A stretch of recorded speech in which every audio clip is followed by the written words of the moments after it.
Now you're watching New Eden TV. எனக்கு அன்பான சகர சகோதரிகளே, ஆண்டவராகிய இயேசு கிறிஸ்து நாமத்தில் உங்கள் அனைவரும் வாழ்த்தி வரவேற்கிறேன். இன்றைக்கான தினவசனம் யோவான் 3 இறைவசனம். தேவன் தம்முடைய ஒரே பேரான குமாரனை விசுவாசிக்கிறவன் எவனோ அவன் கெட்டு போகாமல் நித்திய ஜீவனை அடையும்படிக்கு அவரை தந்தருளி இவ்வளவாய் உலகத்தில் அன்பு கூர்ந்தார். கர்த்தருக்கு மகிமை உண்டாதாக.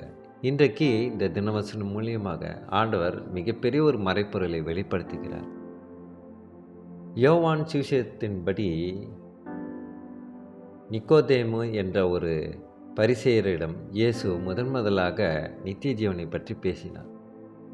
தண்ணீரினாலும் கடவுளுடைய சக்தியினாலும் ஒருவன் பிறக்காவிட்டால் அவன் ஆண்டவருடைய அரசாங்கத்துக்குள் நுழைய முடியாது என்று அவரிடம் இயேசு சொன்னார். அப்படியானால் பரலோக அரசாங்கத்திற்குள் நுழைகிறவர்கள் மறுபடியுமாக பிறக்க வேண்டும். இயேசு அதை சொன்னபோது அதை மட்டும் சொல்லி நிறுத்திவிடாமல் முழு உலகத்திற்கும் கிடைக்கப் போகிற ஒரு நம்பிக்கையை பற்றியும் சொன்னார். அதுதான் நாம் இந்த யோவான் 3 தெளிவாக காட்டுகிறது. இந்த மறைப்பொருளை தான் ஆண்டவர் இந்த வசனத்தில் வைத்திருந்தார். கிறிஸ்துக்குள் பிரியமானவர்களே, இந்த வசனத்துடைய மறைப்பொருளை நாம் தெளிவாக புரிந்து கொள்ளும்போது நாம் ஆண்டவராகிய இயேசு கிறிஸ்து மூலியமாக தான் நமக்கு தேவராஜ்யம் வரும் என்பதை நாம் தெளிவாக புரிந்து கொள்ள வேண்டும். இன்றைக்கு நித்திய ஜீவனை அடைவதற்கு ஏதேதோ வழிகள் இருக்கிறது என்று முயற்சி செய்கிறார்கள். ஆனால் எந்த முயற்சியையும் ஆண்டவர் ஏற்றுக்கொள்ளப் போவதில்லை. தன்னுடைய ஒரே குமாரனை யார் பின்பற்றுகிறார்களோ அவர்கள்தான் நித்திய ஜீவனை அடைய முடியும். இன்றைக்கு நாம் ஏதோ ஒரு பாதைக்கு நாம் செல்கிறோம். வீட்டிலேருந்து ஏதோ ஒரு நம்ம வேலை ஸ்தலத்துக்கு செல்கிறோம் என்றால் அந்த வேலை ஸ்தலத்துக்கு அந்த கட்டட அந்த பில்டிங் அந்த ஆஃபீஸ்க்கு போனோன்னா கரெக்டாக அந்த ரூட்டில் போனால் தான் அந்த ஆஃபீஸ் வரும். இல்லைன்னா அந்த ஆஃபீஸ் வராது, காலதாமதமாகும்.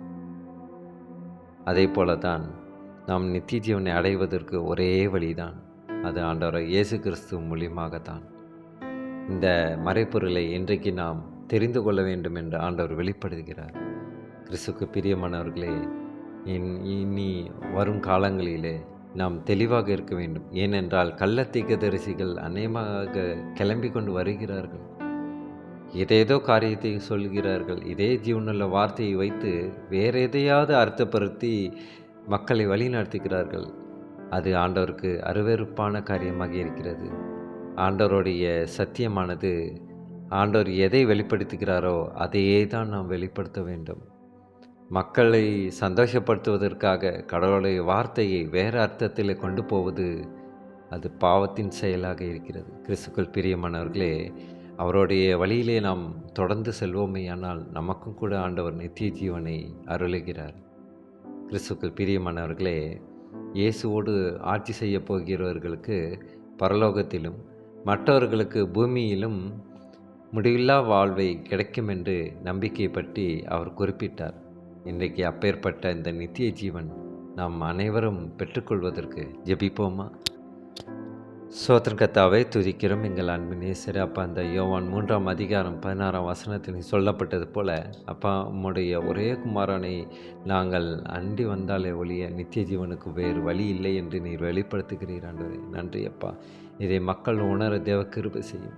எங்கள் அன்பு சகோதர சகோதரிகள் இதை தெளிவாக புரிந்து கொண்டு அவர்கள் உம்முடைய பாதையில் வர தேவ கிருபை செய்யும். ஆண்டவரே, உம்முடைய சித்தம் அவர்களுடைய வாழ்க்கையில் வெளிப்படட்டும். ஆண்டவரே, உம்முடைய ஜீவனுள்ள வார்த்தையிலேயே பேர்பட்ட நம்பிக்கையை வைத்திருக்கிறீர். ஆண்டவரே, இதையெல்லாம் நாங்கள் அறிந்து தெரிந்து நாங்கள் ஞானத்திலே தேறி வர வேண்டும் என்று நீர் சித்தம் கொண்டு இருக்கிறீர். ஆண்டவரே, சோத்தும் கத்தாவை துதிக்கிறோம். இயேசு மூலியமாக ஜெபிக்கின்றோம் நல்ல பிதாவே. ஆமேன், ஆமேன்.